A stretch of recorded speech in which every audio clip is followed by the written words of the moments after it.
time, I will get started. I know some folks have been sitting here for a little bit, and we certainly appreciate you waiting in the waiting room. And for those folks that are just joining, thank you. So we'll just get started. Again, would like to welcome you to the FA Solutions third in a series of webinars that we've been putting on with some of our clients. My name is Pamela Notemyer Rogers. I'm the Vice President of Client Services and Partnerships for FA Solutions.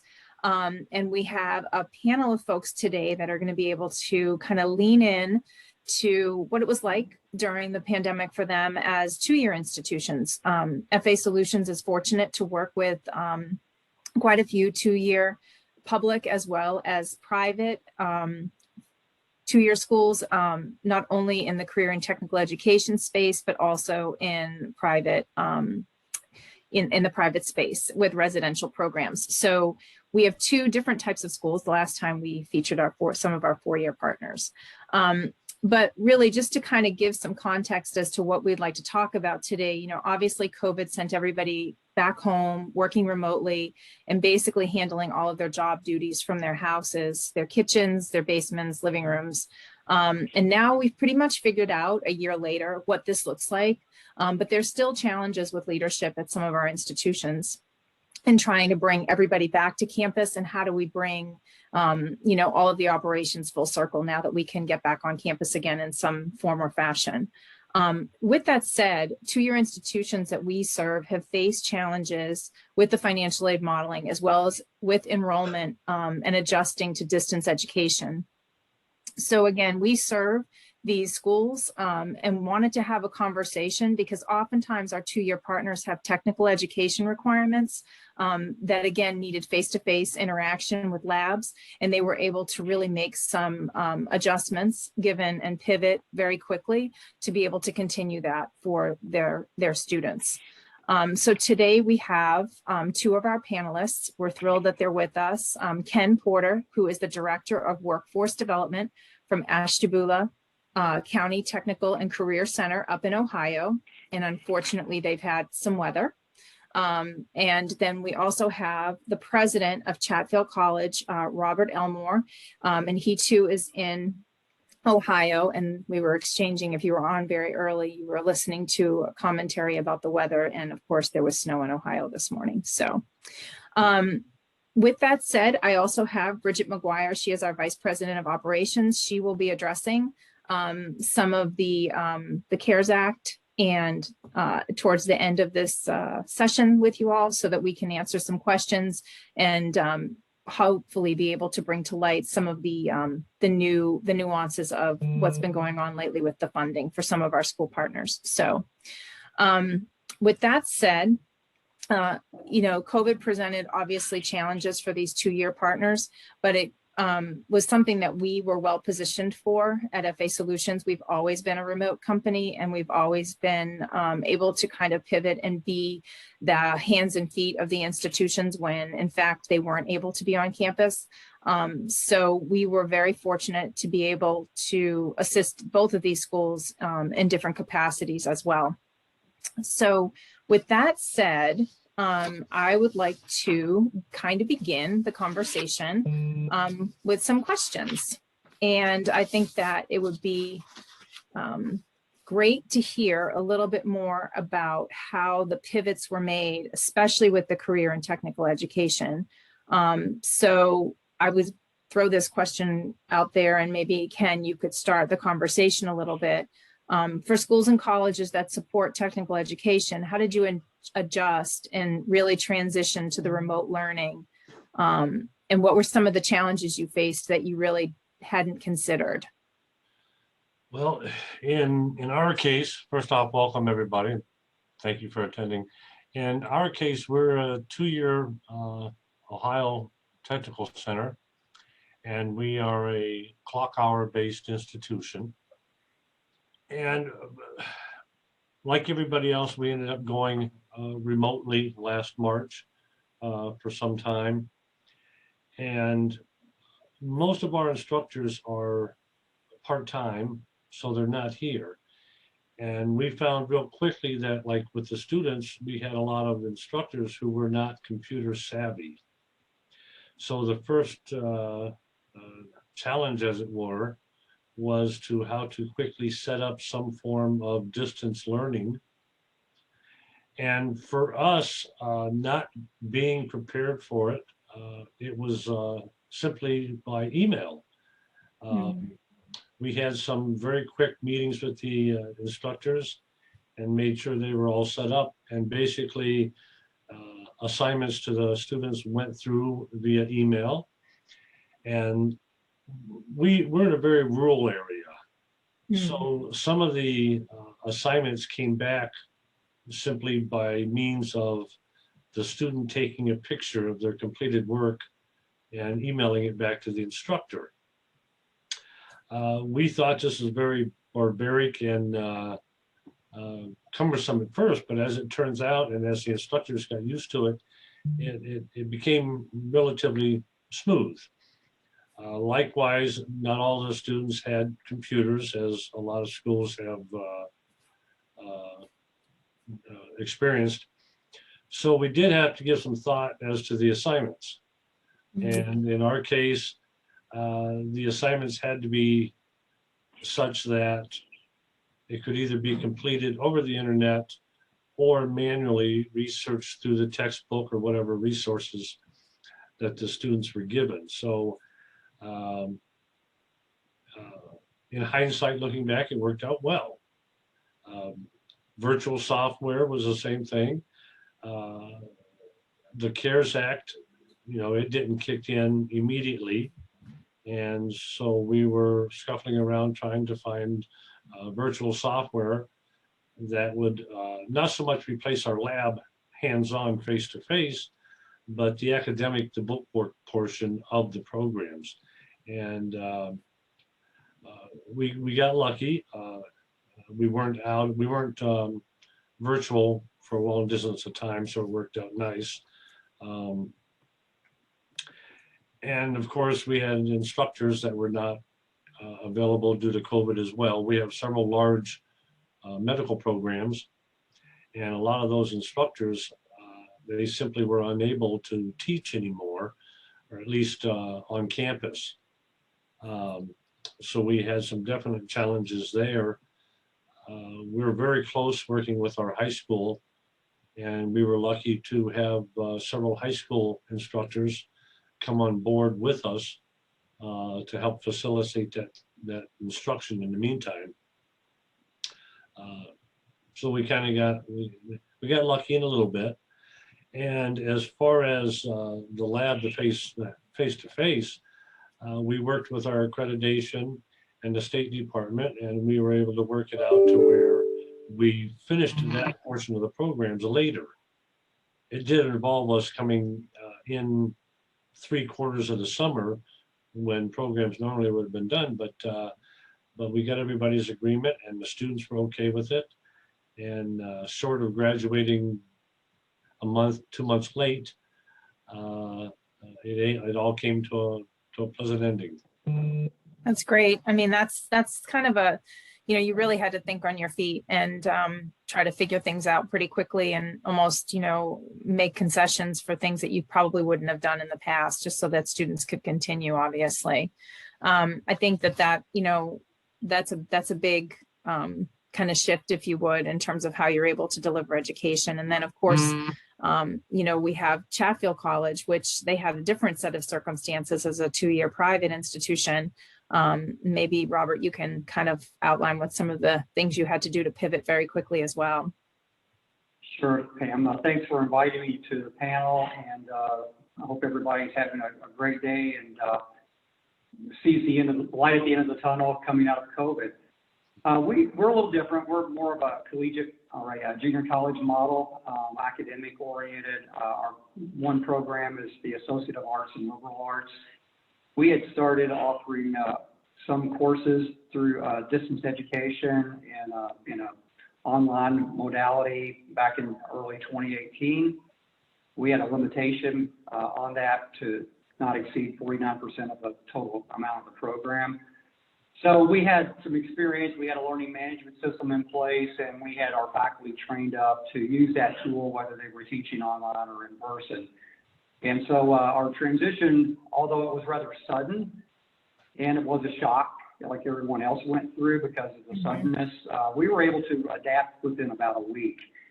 And the timing worked out such that it was around our spring break, so we were able to retool and meet with our faculty to see what their resources are and that they needed or lacked, and address those, and we did. We also learned that not all the students were equipped to learn remotely if they had been attending in person. So like Ken had mentioned, we used email for a lot of things. We used conference calling, and of course we used Zoom. We had, just by dumb luck, happened to choose Zoom in January of 2020 as our video conferencing portal. Before that, we used another product, and it was creating all kinds of problems, and Zoom seemed to be the most stable. And, you know, hindsight's 2020, we looked like we knew what we were doing, but we just, it was a lucky guess. I guess not lucky. We had known another institution that switched to Zoom, and they were happy with it. So we had that capability.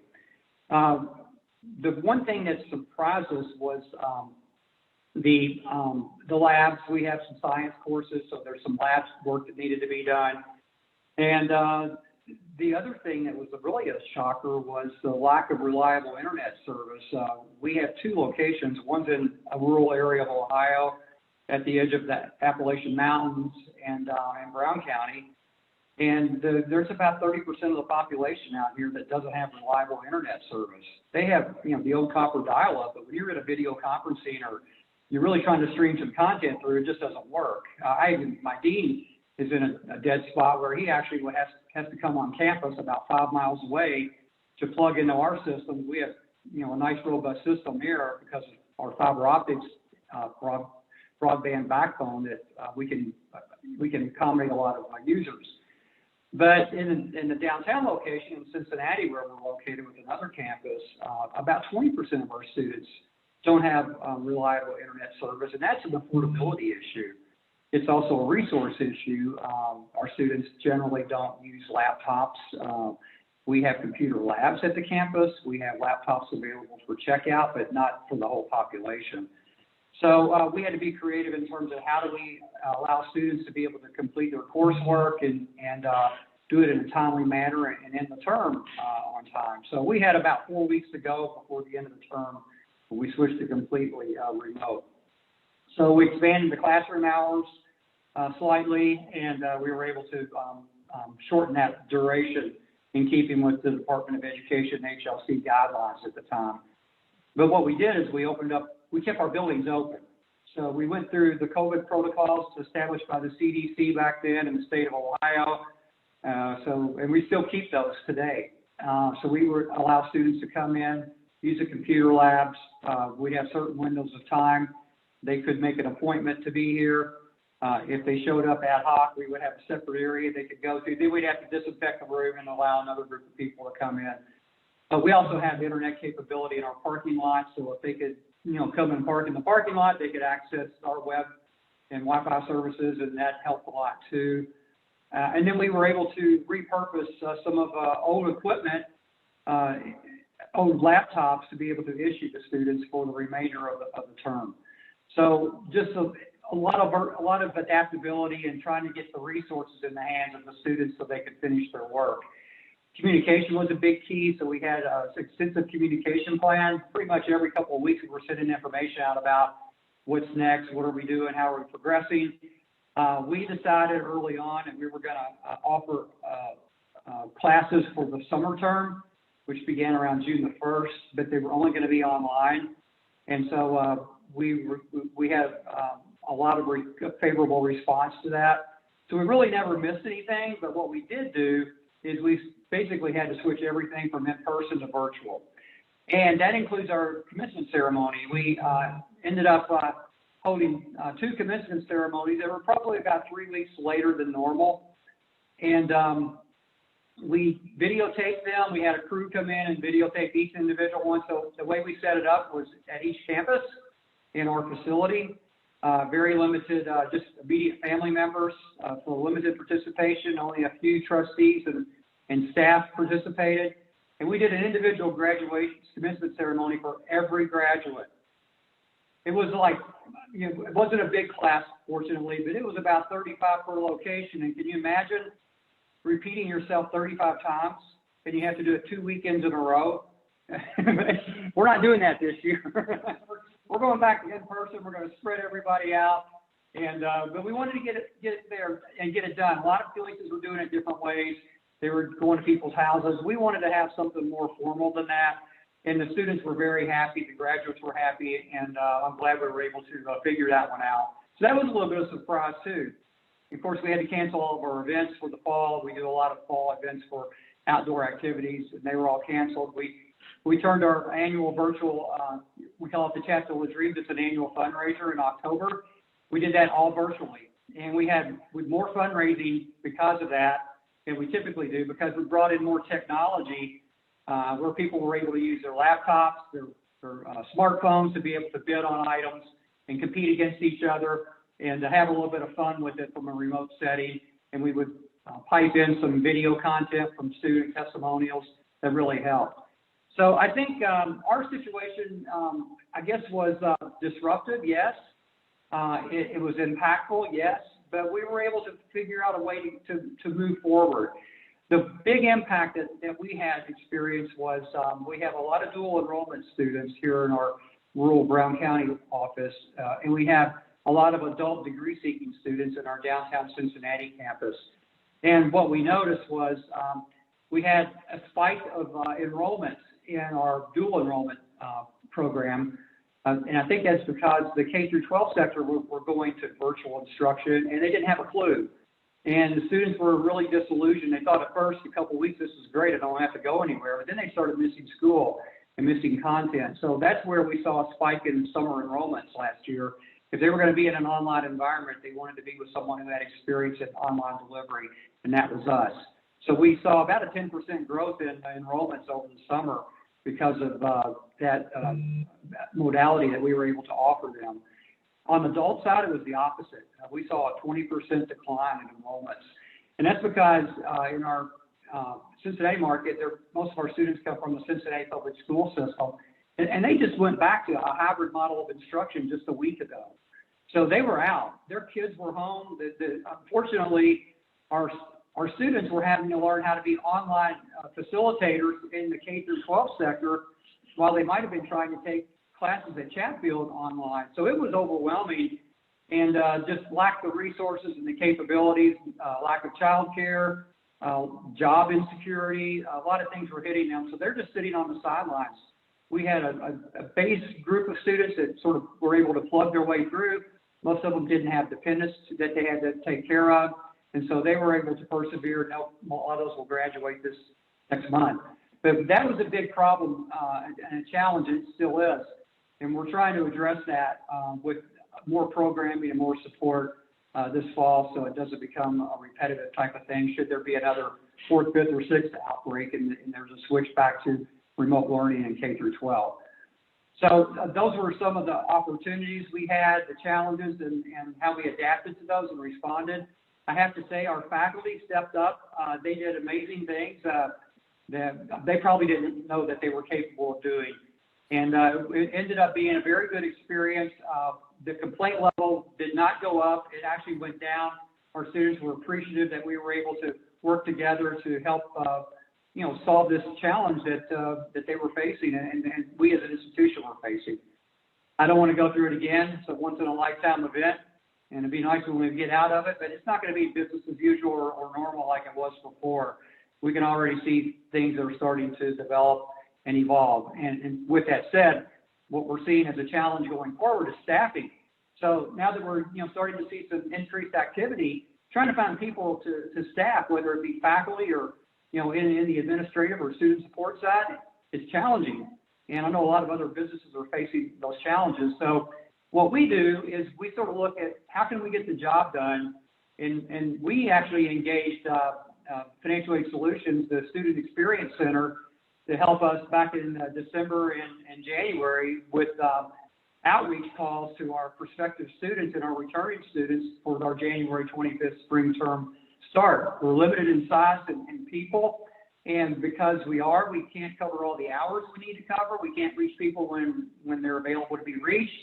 on the weekends and late in the evening. So we worked with Pam on setting up a program and her team, and it worked out really well. And we were happy with the results we got. We had been working with the financial aid team for quite a while, and fortunately, because of they handle basically all of our financial aid function, including the director's position, we were able to keep students plugged in, let them know what their financial aid packaging looks like, and keep that moving along. We also got some great advice we were able to pass along to students about what's going on with the CARES Act, both the institutional side and the student side, and how they might benefit from the stimulus money. And so, we're partnering with all kinds of people. We partner with in the digital space with RNL for marketing and branding and recruitment. And we also partner with Canvas for our learning management system. So I'm not opposed to doing that. I think when you're small like we are, you have to look at what are the resources out there, who are the other players that understand what we're trying to do, that understand the niche market that we serve, that understand how to work with small institutions. And when I say small, I mean small. We were about 300 students in population in the fall of 2019. In the fall of 2020, we were around 168. So that is small. Now, we're very optimistic we'll recover from that. And we had to do a lot of retooling and change our staffing model, and we did that. So we're really in a good position and took advantage of some of the funding that was available to help us retool and build out some of the projects we were looking at when it comes to long-term objectives to meet our strategic plan. So we looked at it too as it was a challenge, it was a disruption, but there's always an opportunity out there you have to be looking for, and you have to uncover those opportunities. They're not easy to find all the time, but when they're there, you got to take advantage of them. And so we feel like we've really done a good job of that. Most people may or may not know what the financial composite index score is, or stability score that the Department of Education tracks, or your accreditor.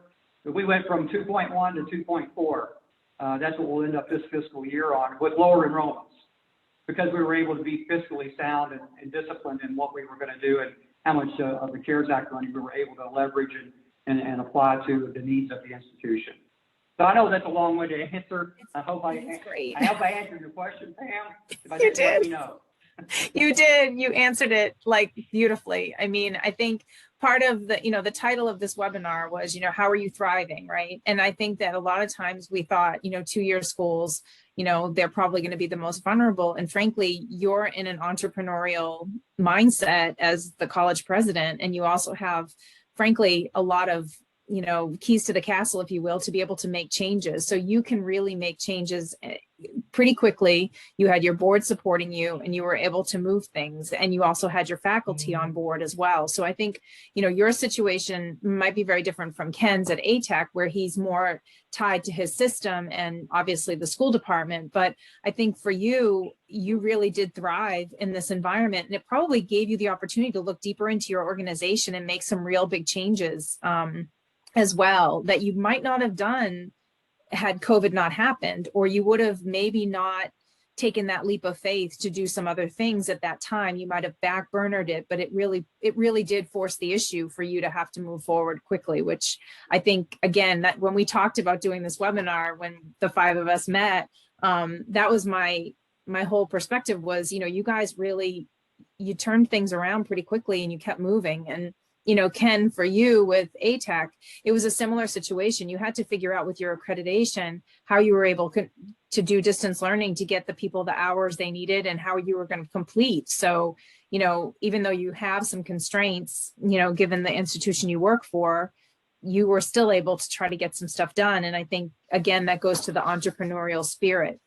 Can you talk a little, Ken, about what you did with your accrediting agency to get them to kind of move, and you were able to almost take advantage of the situation, I guess, for lack of a better term? Oh, you're on mute. Ken, you're on mute. There you go. Sorry about that. That's okay. Yes, I'd like to. Ohio has several accrediting bodies that schools have the options of, and we have moved from different accreditations, and currently we're with COE. And when COVID hit, obviously the OTCs were we were hit with regulations from the State Department, regulations from the County Board of Health Departments, regulations from our creditors, regulations from our local school districts. It was tying hands pretty quickly.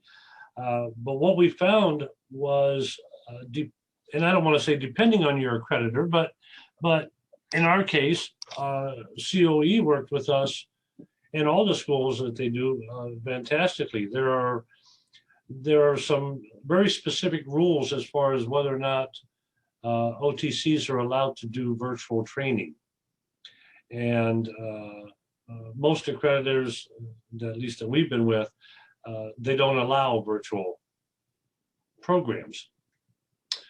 But when COVID hit, COE was very quick to accommodate us on what we wanted to do, because we had several situations. Initially, we were all off campus virtually for several weeks. And then most of our programs came back. We have 14, I believe, larger programs as far as hour-wise. And then at one point, we were back, but our medical, our LPN and RN programs, they were half and half due to still COVID related. So we had a broad mix. There was nothing across the board. And we got very lucky in that the accreditation, in short, said, do what you got to do to put the students first. And that was such a relief to hear that from them. And likewise, our superintendent backed us 100%. And with that, we were allowed to delay our completions and stretch out. And I know FA Solutions worked with us on some of that, and we got all the students graduated as well. We did lose some due to COVID, but for the most part, had the accreditations not given us that leeway, we would have had to do things completely different. Because we weren't given, this is going to sound negative, it's not, but we weren't given directives from the state when COVID first hit as to, are we required to close and go remote?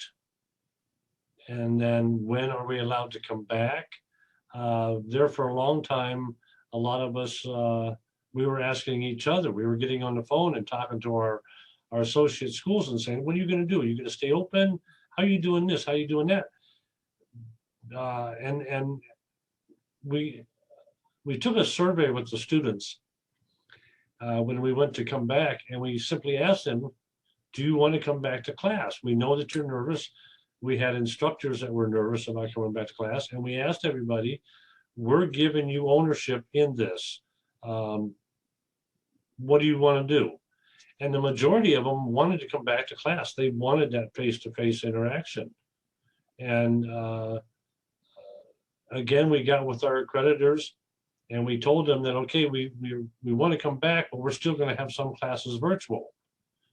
And they were very flexible in letting us, not cookie sheet all the programs into one pot, which helped immensely.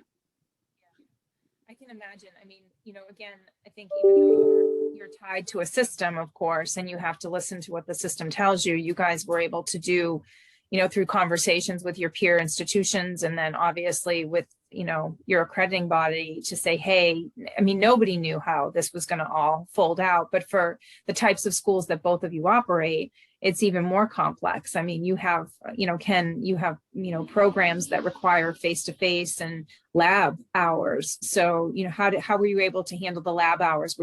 Did you get the folks back on campus so that they could do those labs, or were you still doing things very remotely for labs? While we were virtual, we were very careful in how we tracked our attendance and the assignments given.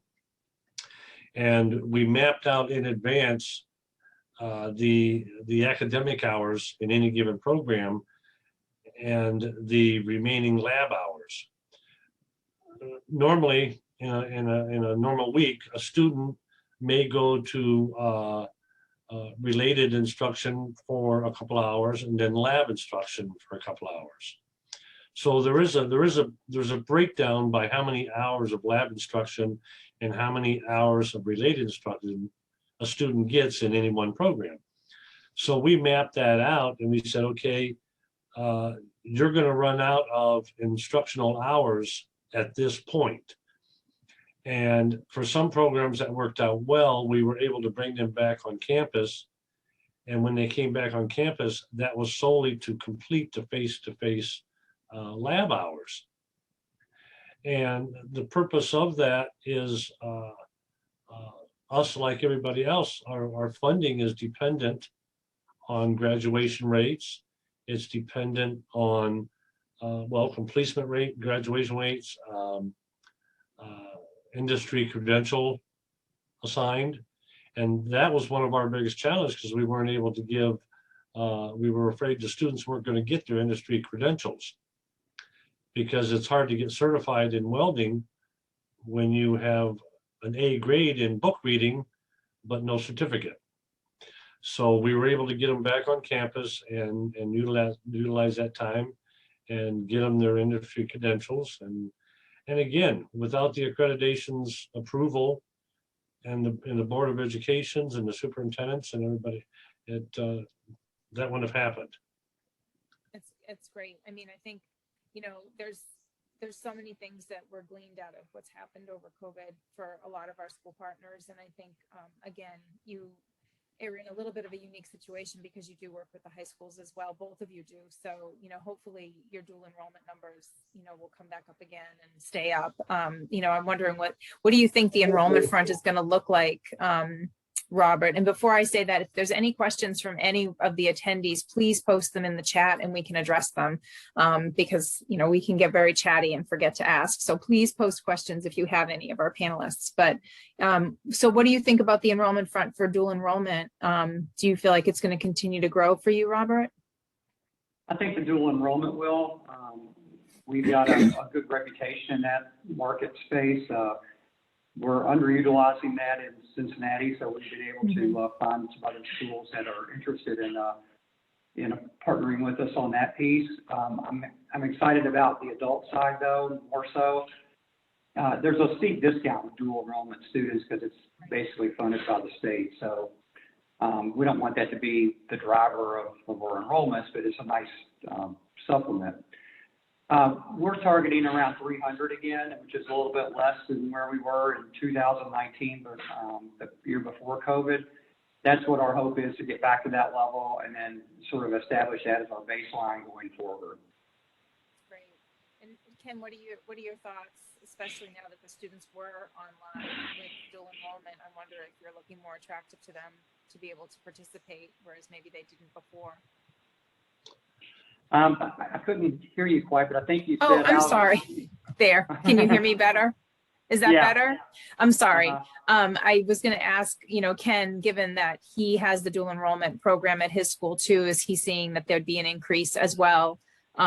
Just because now high school students have been online, you know, I'm wondering if now dual enrollment's more attractive to them. Is that something you're seeing an uptick in? I'd have to say, believe it or not, I have to say no as far as using the dual enrollment format. But we are definitely seeing more interest in the high school students not wishing to continue, particularly if they're a junior going into the senior year, not wishing to continue being taught at home. And we've gotten phone calls from parents, unfortunately, even saying that they were going to pull their students out of high school. Wow. And have them get a GED or something so they can move forward. Interesting. Yeah. But yeah, anecdotally, I asked my grandchildren, you know, how'd you like that online? This is over the summer. How'd you like that online instruction? Not having to get up early in the morning to go to school. I said, we hated it.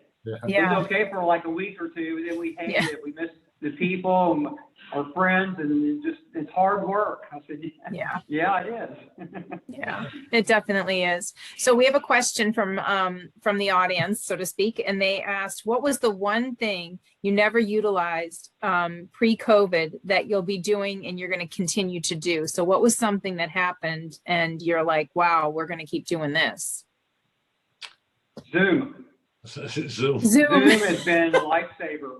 For everything. It's for, these type of conversations, board meetings, committee meetings. Yeah. It's very collaborative. People have gotten past the fear of the technology. Even I've got some board members that are very experienced in life, and it was sometimes challenging just to get them on a conference call. They've adapted to Zoom, and so when we go forward, as we get back to in-person meetings, we're going to have the Zoom component with that, because I can get more participation that way, more attendees, and that's what we're really wanting to see as a broader interaction and collaboration among our constituencies. That was overwhelming. How about you, Ken? Same? Absolutely the same. I do wish that every organization would get, I wish Zoom would take over the market, because everybody's using different platforms and it gets through.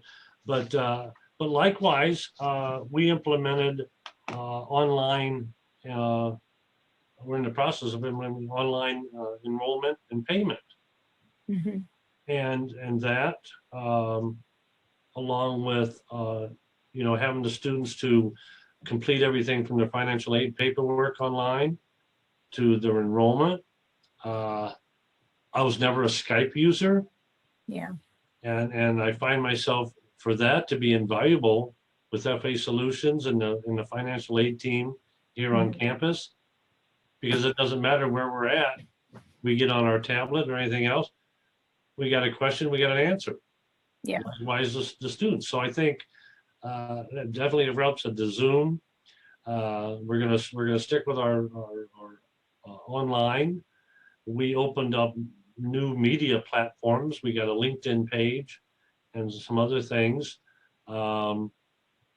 We tried to get a niche into other forms of getting the word out to people, other than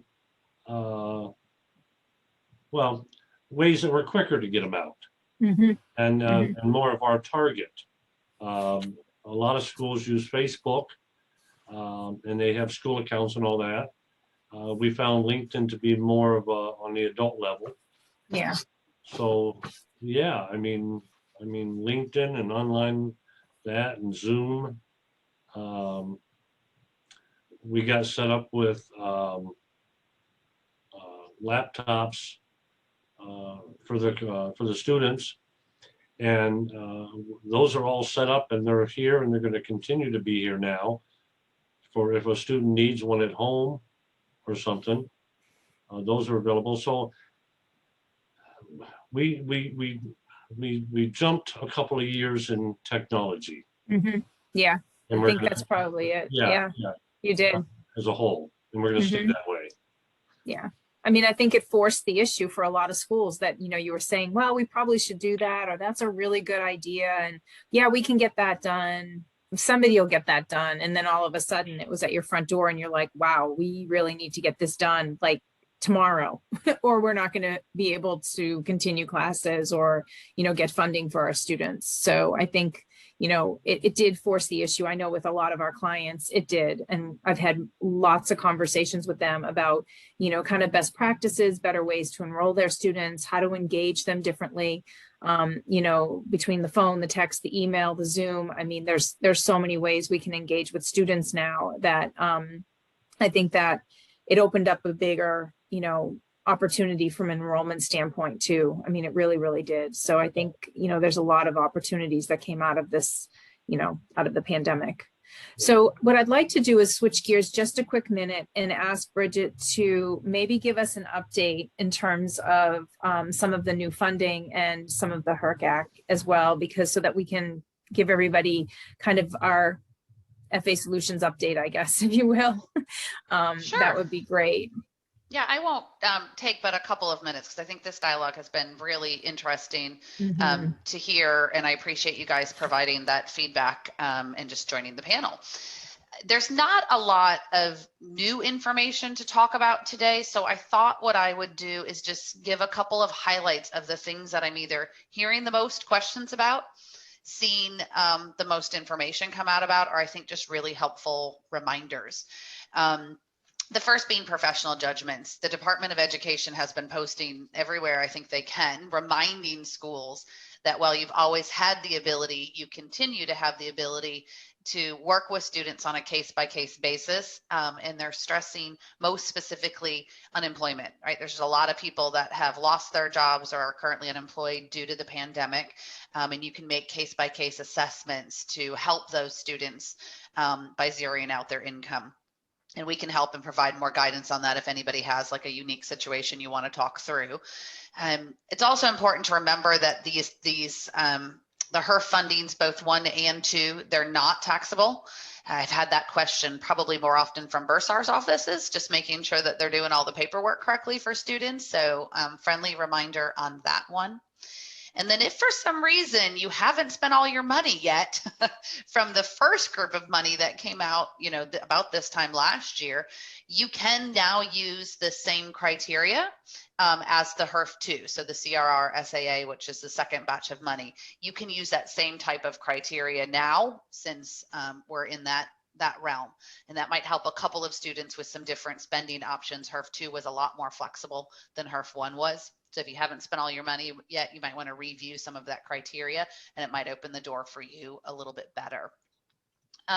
Another piece is if students have dropped, even if they're just now coming back and telling you that they did withdraw because of a COVID reason, maybe the first time when they dropped, they didn't tell you, and now they might be looking to return, or they might be reaching out about a balance. If they now do tell you that it's COVID related, you should be marking that COVID indicator flag in COD. So although there was a deadline for 1920, you can still update the flag, and should, because it helps the student when it comes to their repayment obligations and responsibility for those loans that they received and if they left because of COVID. I think that's a really big indicator, because a lot of students might have left and not told you why. And now again, with it getting a little bit better and more schools letting students back in and whatnot, you may hear from somebody and you didn't know before that was the reason. The other thing that I just wanted to make sure that I kind of brought to everybody's attention, people have been asking me about HERF 3, like when am I going to get my money? It hasn't been available yet. So they did post that there is going to be a HERF 3, and they did give a couple criteria surrounding that on what you need to spend your money on, but they have not released funding yet. So it's not just your school that hasn't seen it. Nobody has seen it yet. So hang tight. Hopefully we'll hear more about that in the upcoming weeks. And then just a friendly reminder, the Department of Education has actually done a really good job updating their resources for the CARES Act and the CRR SAA, fondly known as HERF 1 and HERF 2. They've done a really good job with their websites, having FAQs, having tables that talk about whys and the hows. So be sure to use those resources. We are also here to help. So if you want to ask us a question instead of asking the department, feel free. I'm happy to go through and give you the guidance as we understand it. And we're definitely here to be a resource for that. So again, nothing new, just some good reminders and things to think about as it relates to the fund sources, and then just use your resources, and we can be one of those. That's all I had, Pam. Get myself off mute. Great.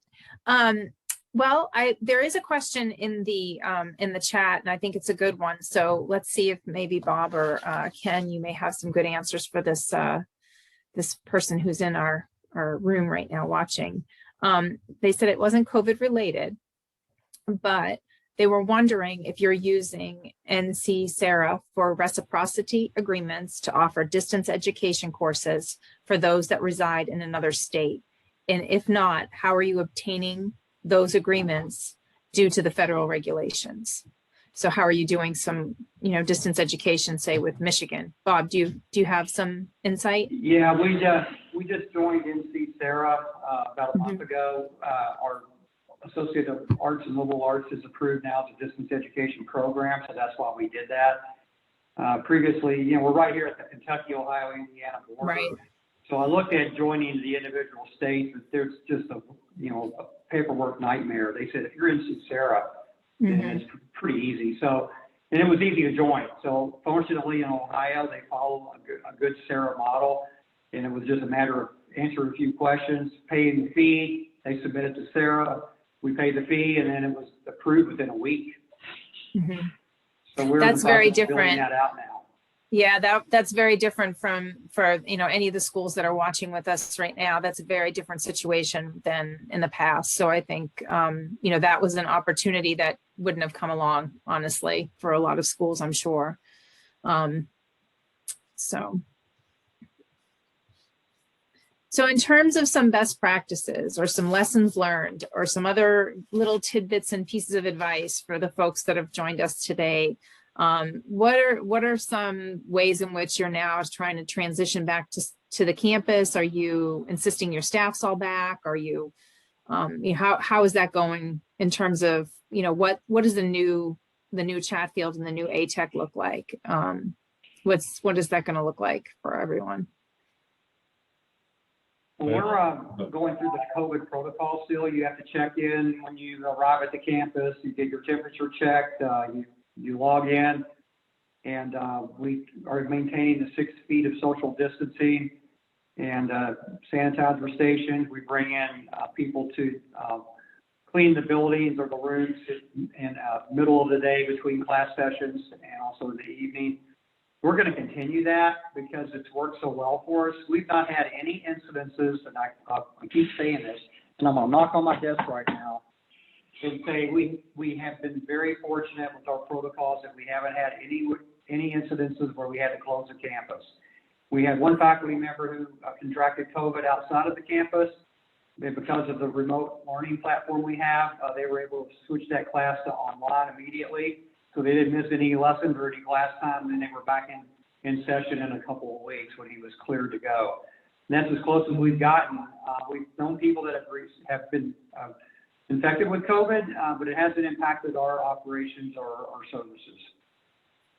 How about Ken? What's some of the lessons learned for you guys in terms of what is ATEC going to look like in the next few months and in the fall? Well, it's not a new lesson learned, but one of the things that myself, our staff, and our students learned from an institutional atmosphere is to communicate and listen to each other and listen better to what the students want and what they say they need. We've always had students give their input on surveys and such, but a lot of the surveys were unanimous and were not unanimous, but they didn't have to sign their name. So we always didn't know how appropriately to react. We found out in this situation that if we keep the students informed much better and we reach out to them, that they will give their input as to what will make their life easier. And so we're definitely going to continue doing that as well. And we also found that the public really enjoyed us keeping them informed, not only with our quarterly CARES Act posting on our websites and all that, but just the general information of what students were doing and awards that they won, or things with local industry and all that. They were super appreciative, and we did it a lot more during COVID because we were not having a lot of face-to-face. So that was a lesson learned for us. We're going to continue that, and don't ever sell a staff member's idea out of the box idea short. Yeah. It's amazing when we sat down and like you said, presented with these problems and like, okay, we don't have 2 weeks to wait on this. Let's find something that worked. And somebody would mention, let's try this, whatever it happened to be. And It's like, well, what do we have to lose? Huh, Right. So we learned that thinking out of the box and acting out of the box is two different things.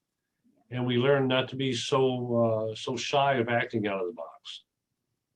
That's great. I mean, I think there was so much more collaboration across campuses. With the folks that we worked with, we saw that overwhelmingly.